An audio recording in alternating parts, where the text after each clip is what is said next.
This is the second video for today, guys. Second video for today. Now, in the previous video, I admonished you, if you're one of those people, I doubt that you're one of those people. People that watch me are generally cooler, cooler people, right? I consider anybody that watches my videos a pretty cool person. So, there's that. I'm almost out of coffee. I should have got some in between videos, but oh well. Alright, so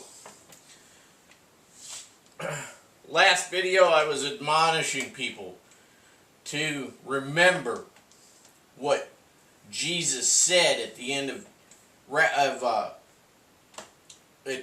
Matthew 24.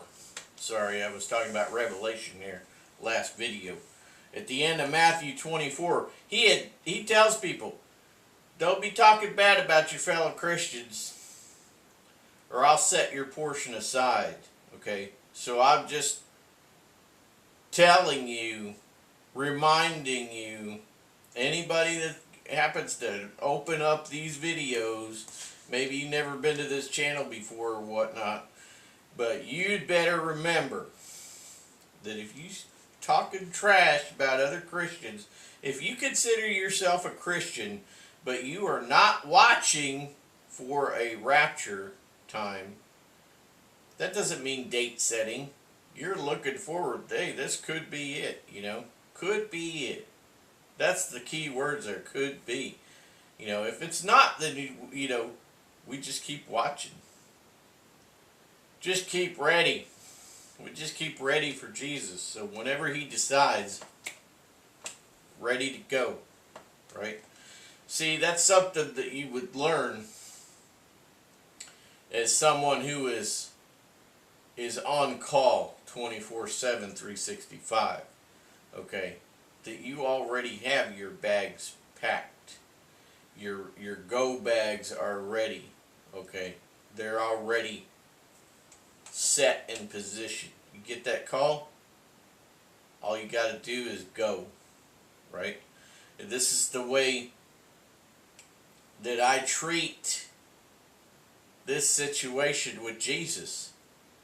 I'm on call 24/7, 365, and I am ready to go whenever he's ready for me to come with him. Okay? Whenever he says, come up here, boom. Okay. I'm ready. Alright? That's the way you gotta be.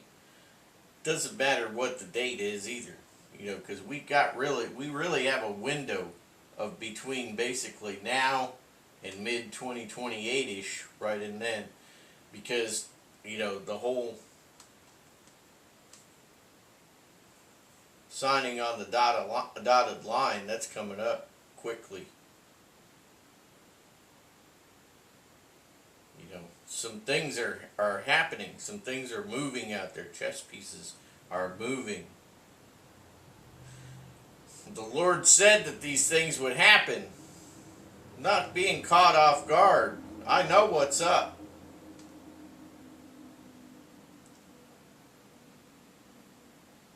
If you're watching and you understand the Bible, then you know what's up too. If you don't, then you don't know what's up. So you better listen up. Listen up so you can go up. Okay, so I left off. I was going to go ahead and tell you about one of my rapture dreams that I had.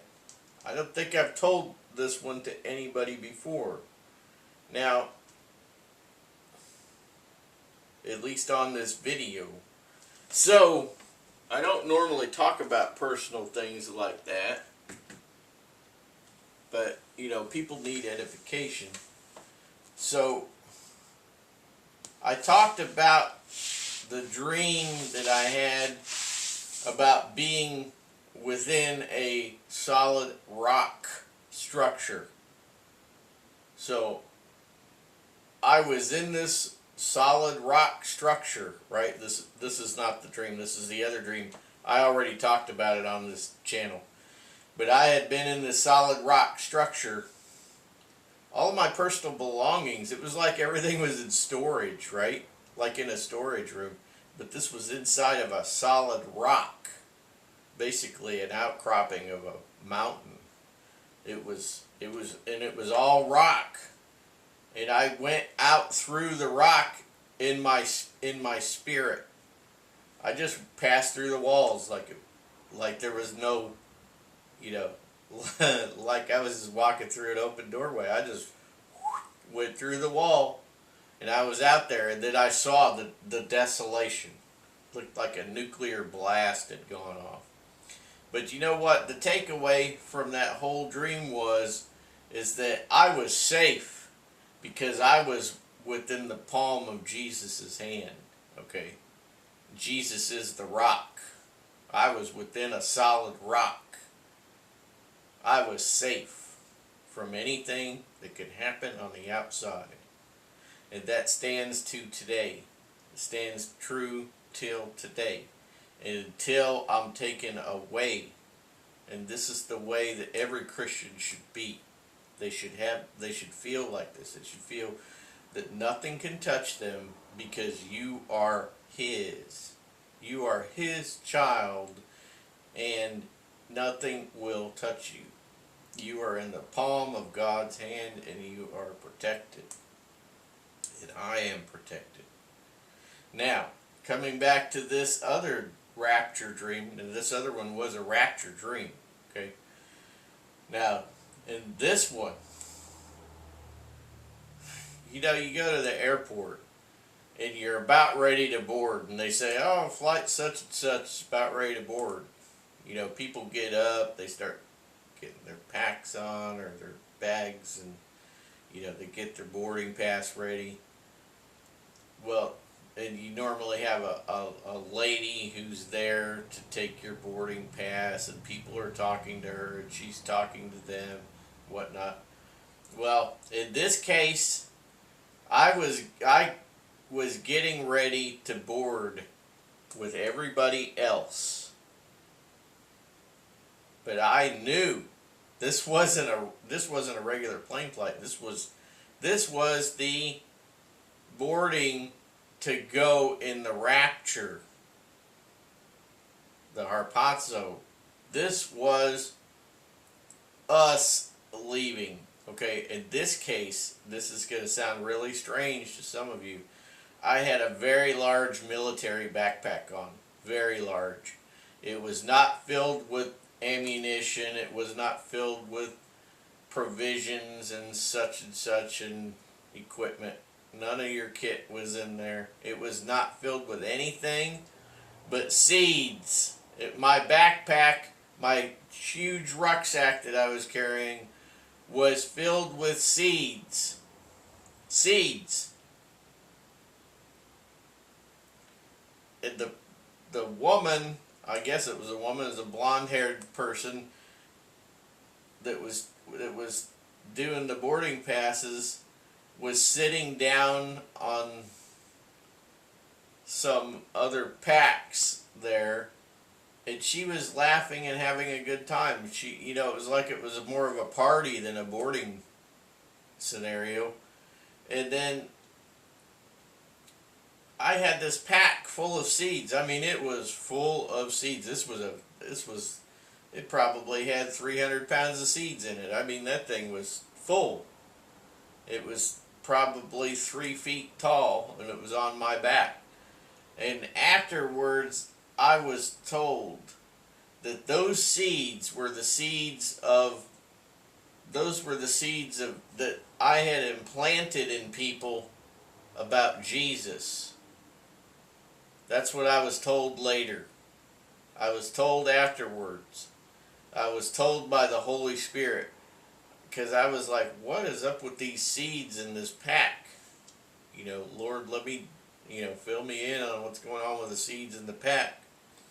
And the Lord told me through the Holy Spirit, those seeds are the little seeds that you implanted in people to bring them to Jesus. That's what those seeds are. Those are the seeds that you planted to bring people to Jesus over the years. I've been busy planting seeds for a while, for a number of years now, because I've been a Christian for a lot of years. I didn't used to bring it out on this channel because I would try to, just keep this all outdoor stuff. But, we're in the last days. We're actually in the last minutes of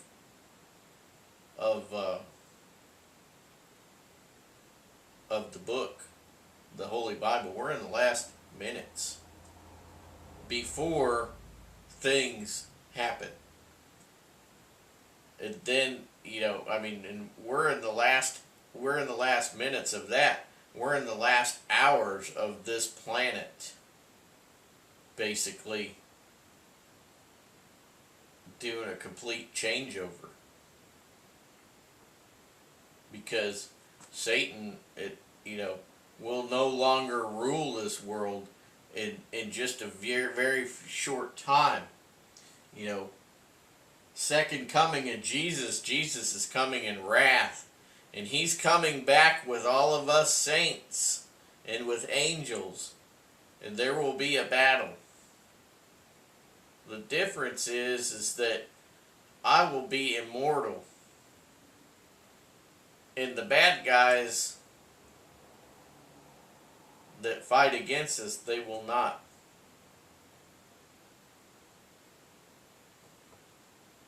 Who's going to win?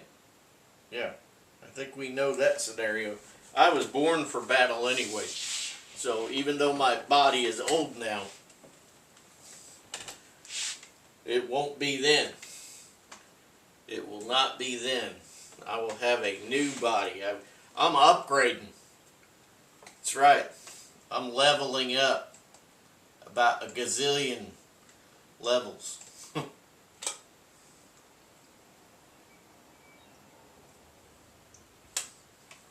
My earlier life trained me for my latter life.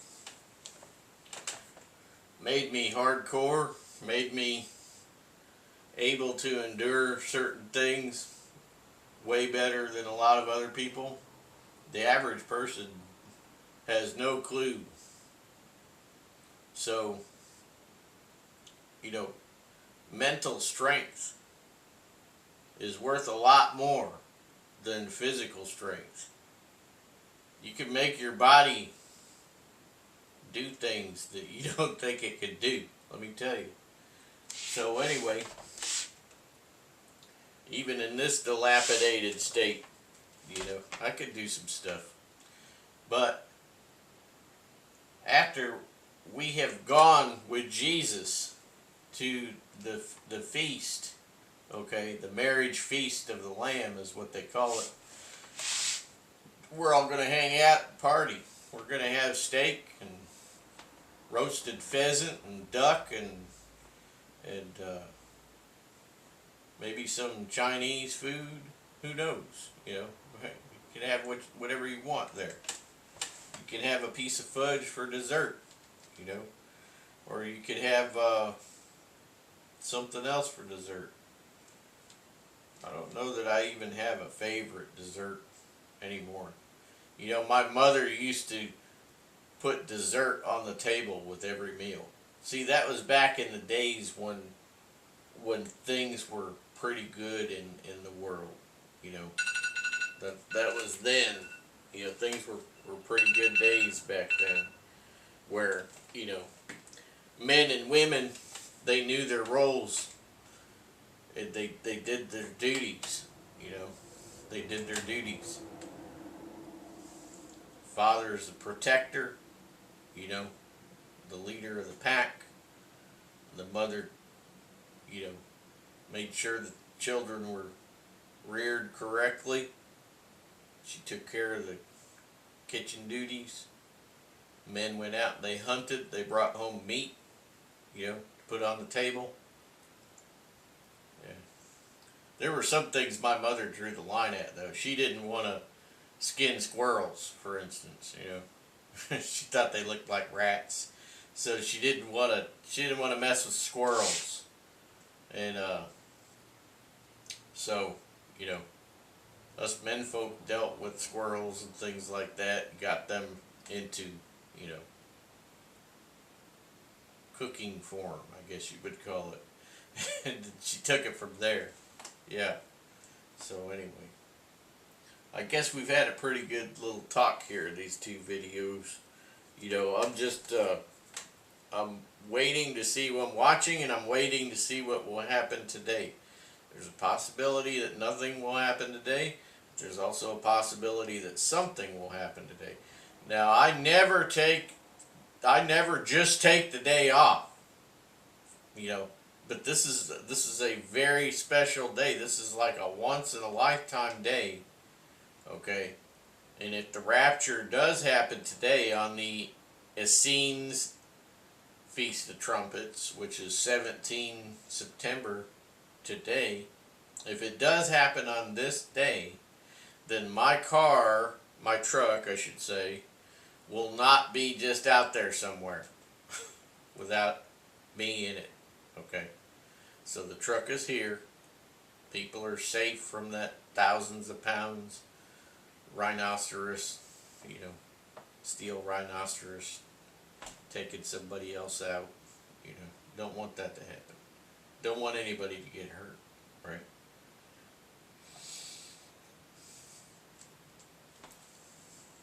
And that's a big change between the person that's sitting here now and the person that would have been sitting here, you know, 50 something, 60 years ago, right?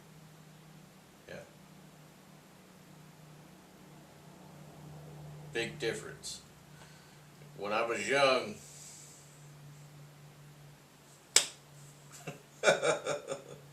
you know, I liked to fight. I still like fisticuffs, you know, I still like fighting, you know, but I got more important things to think about these days, you know, more things to think about. Like making sure you get the word of Jesus. He came here and he paid the price for all your sin debt. I'm a sinner too. All my sin debt is paid for through Jesus, and so is yours. If you come to Jesus, you understand he went to the crucifixion, he died for you, he shed his blood for you, went to the tomb, third day raised up, he was glorified, and now he's with everybody else up in heaven. Because, you know, he went and he, those 3 days he was in the tomb, his body was laying there, but he was gone doing something else. You know, he was talking to those other people who had perished before he had come. Okay, I talked to you about this before. So there used to be a holding place, Abraham's bosom, used to be, but it's not needed anymore because Jesus came, right? There's nothing between us and the Father. Nothing.